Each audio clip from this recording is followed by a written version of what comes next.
Le mot phytothérapie vient du grec phyton et thérapeun, soit l'art de soigner par les plantes.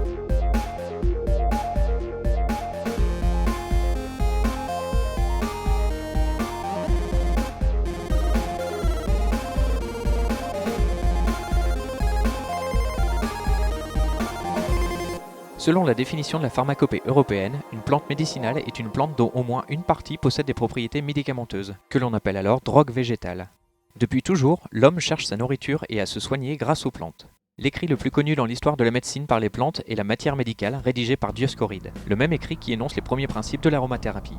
La modernisation de la pharmacie, l'industrialisation et la synthèse chimique nous a fait oublier que beaucoup de médicaments sont au départ issus de plantes. L'exemple le plus connu est certainement celui de l'aspirine, issue du saule blanc.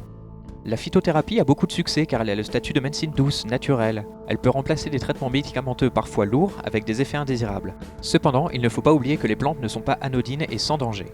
Comme pour l'aromathérapie, la partie utilisée d'une plante, la drogue, qui contient l'effet thérapeutique peut être variée. Ça peut être les feuilles, les fleurs, les racines, les écorces. Comme pour l'aromathérapie, il faut connaître le nom latin de la plante à utiliser pour éviter les confusions. Comme pour l'aromathérapie, la composition chimique peut varier en fonction de la région de culture, de l'altitude, de la période et la méthode de récolte, et du mode de séchage de la plante une fois récoltée. Comme pour l'aromathérapie, les parties de plantes sont analysées afin d'en connaître la composition à la fois qualitativement, savoir quelles molécules actives sont présentes, et quantitativement, le pourcentage de principes actifs présents dans la partie de la plante. Au fait, si vous voulez en savoir plus sur l'aromathérapie, c'est par ici. Là, ici, enfin là. Tout ce qu'on vient de voir, c'est ce qu'on appelle la monographie de la plante. Des organismes ont été créés afin de contrôler les produits vendus sur le marché, par exemple l'ESCOP, la Commission E et l'OMS. Pour qu'une plante ait l'autorisation de mise sur le marché, il faut plusieurs critères. Une utilisation possible sans surveillance d'un médecin, une utilisation uniquement par voie orale, cutanée ou inhalation, une utilisation dans l'indication connue depuis au moins 30 ans avant la demande d'autorisation et donc 15 ans dans la communauté, et des données scientifiques suffisantes pour prouver l'absence de toxicité de la plante. Les dossiers de demande d'AMM pour les médicaments à base de plantes sont beaucoup plus simples que ceux pour les médicaments, qui nécessitent beaucoup plus de contrôle et d'essais cliniques. Il convient de distinguer les médicaments à base de plantes que l'on retrouve uniquement en pharmacie et qui ne sont disponibles qu'au comptoir, jamais en libre accès, et les compléments alimentaires à base de plantes que l'on retrouve en libre accès en pharmacie ou en boutique bio. C'est ce qu'on appelle vulgairement la phytothérapie.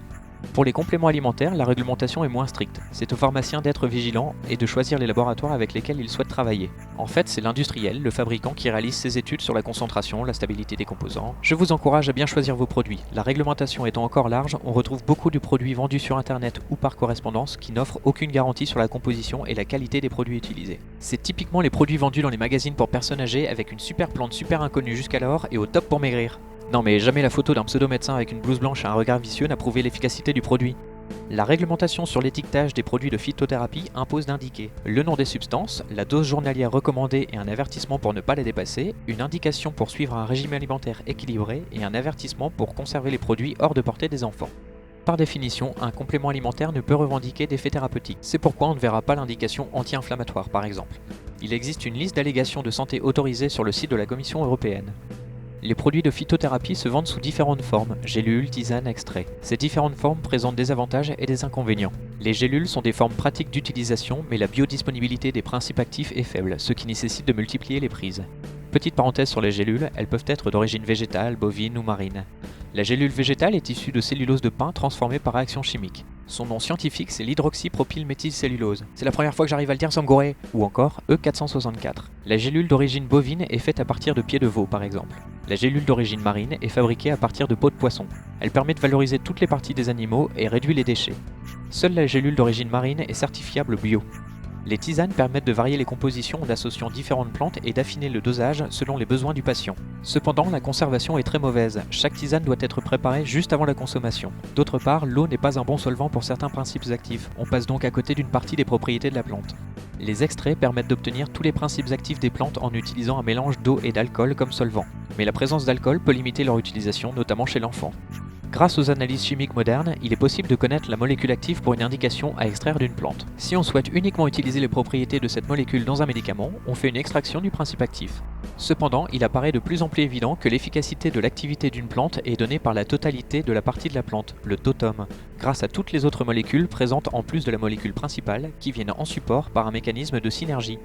Cet épisode est une introduction à la phytothérapie et sera une série régulière sur les indications des plantes, leurs précautions et leurs interactions. Vous pouvez indiquer dans les commentaires les plantes que vous utilisez le plus et celles dont vous voulez entendre parler. N'hésitez pas à vous abonner à la chaîne pour ne pas manquer les prochains épisodes de la série. Mettez un pouce bleu si cet épisode vous a plu et surtout pensez à le partager sur vos réseaux sociaux. C'est le plus important pour la chaîne et je remercie tous ceux qui prendront le temps de le faire. Prenez soin de vous et à bientôt sur Pharmasilica.